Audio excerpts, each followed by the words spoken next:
Extrait numéro 105.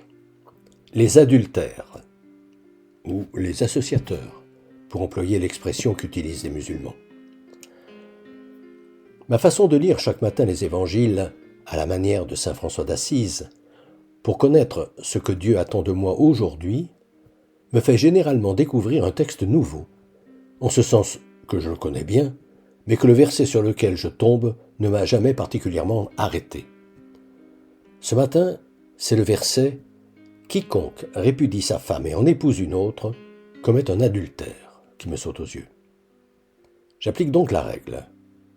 Puisque je ne suis pas concerné par l'image utilisée, cette parabole a évidemment été rédigée pour me délivrer un enseignement qui dépasse la lecture immédiate.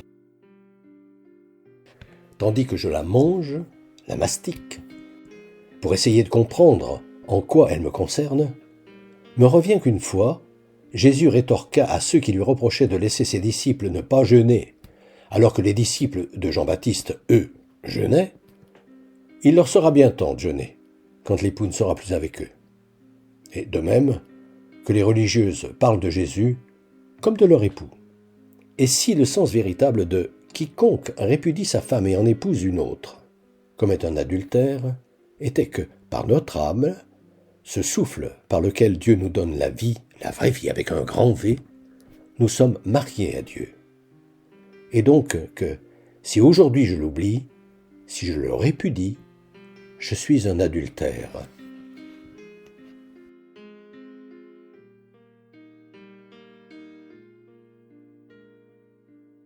Depuis des années, environ une fois par mois, j'envoie une lettre d'information spirituelle à tout mon carnet d'adresses.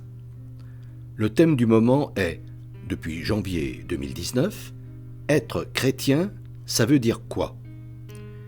Si ce sujet vous intéresse, n'hésitez pas à me transmettre votre mail, en vous contentant d'indiquer auditeur YouTube, vos noms et prénoms, et éventuellement votre numéro de téléphone si vous souhaitez me parler.